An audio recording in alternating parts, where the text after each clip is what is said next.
Anne Boleyn, Jane Seymour, Anne of Cleves, Catherine Howard and Catherine Parr.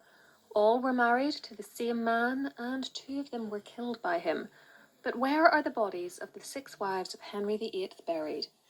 In today's video from History Calling, I'll take you on a tour of their resting places and briefly explain to you what we know about their remains and why they are where they are.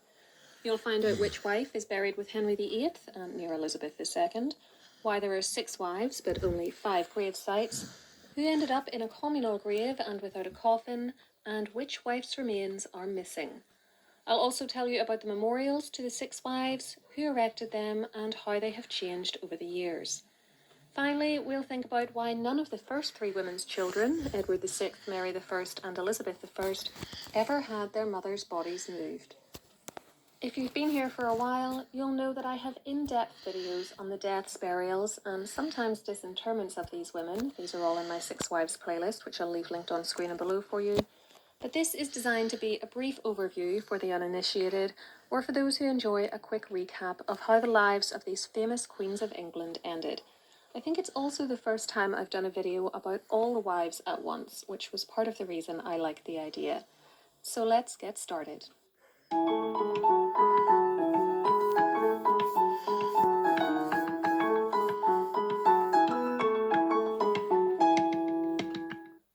I'm going to go through the wives in the order in which they died, rather than the order in which they were queens, which is slightly different. But in both cases, we start with Catherine of Aragon.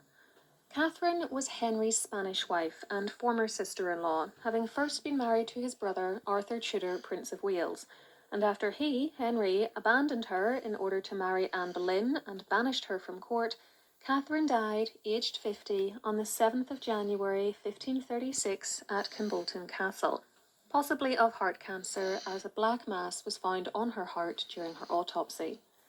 Her funeral was held on the 29th of January, the very day that Anne Boleyn miscarried a boy, and she was buried with the honours due only to a Dowager Princess of Wales in Peterborough Cathedral.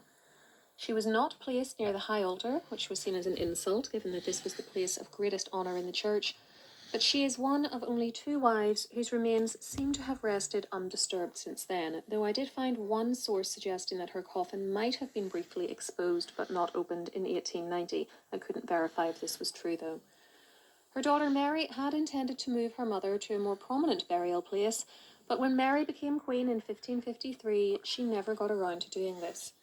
5 years later, as she lay dying, she asked in her will that her successor, the soon-to-be Elizabeth I, move her mother's remains so that the pair could lie attention to the plight of the woman her own mother had displaced, and whose existence at the time of Elizabeth's birth meant that the girl's legitimacy was seriously in question.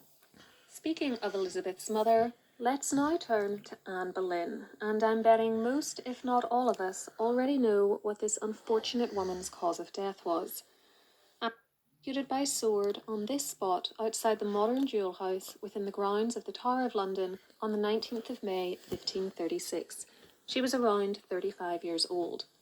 No coffin was provided for his second wife, and instead Anne's remains were placed inside a chest originally used for arrows and buried beneath the floor in front of the altar in the nearby chapel of St. Peter ad Vincula, because, like I said in relation to Catherine of Aragon, the spot in front of the altar in a church was and is considered a place of honour, and it is also where Anne's brother was buried after his own execution 2 days earlier.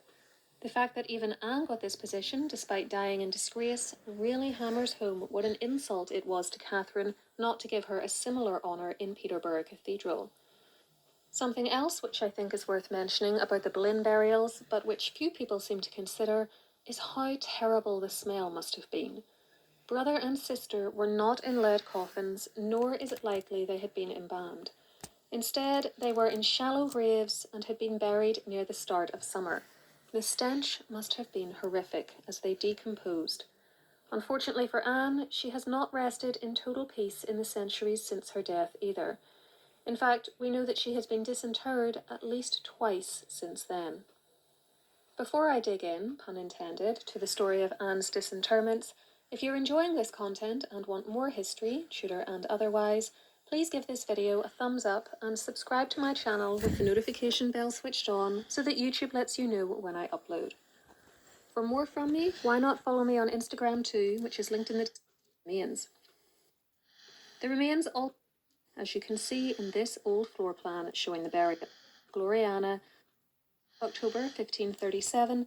Jane died at Hampton Court Palace 12 days later of postpartum complications. On the 13th of November 1537, and though you aren't allowed to take photographs inside the...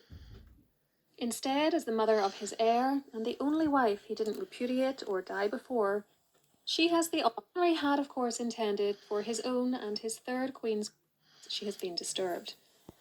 In 1813, the then unmarked grave was accidentally broken into by workmen, and on the 1st of April that same year, it was again entered by a group including the future George IV, who were seeking to locate the remains of Charles I. Each time, Jane and Henry's coffins were, and in 1888, coffins were seen along with the others. Henry's had broken open by that point, exposing his skeleton, but Jane's and the baby's remained sealed. The next wife to die was perhaps not as pure, shall we say, as she had led her age. 13th of that month, she was executed and supposedly assisted Catherine in deaths, and I think we need to assume this must have been disinterred at least once in the 1870s at that point, and remains felt to be those of Lady Salisbury and Lady Rochford were found, but there was no sign of Catherine. This leads us to one of three conclusions. Broken down completely and there was nothing left of her. This is entirely possible. Her remains had already been much left either of her, just already been removed at some unknown point in the past, which I... The next wife to die was Henry's final spouse, Catherine Parr. She had married the king in 1543, he was her third husband, and outlived him by about a year and a half. After Henry's death in 1547, she quickly married for a fourth time to Thomas Seymour. Your queen, a large funeral might have been expected.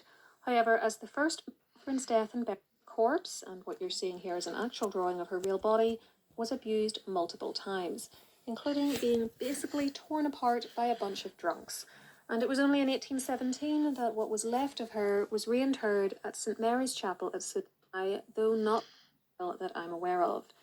She was dug up and her corpse, so far being. She then outlived Henry.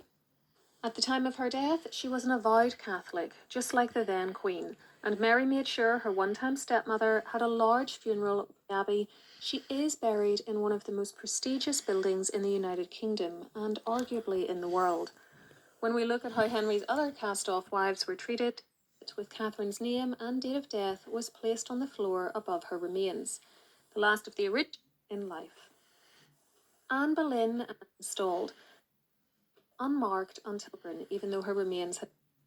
And there is also to her, as I mentioned at the start of this, it involved beneath Queen Anne, chaplain Dr.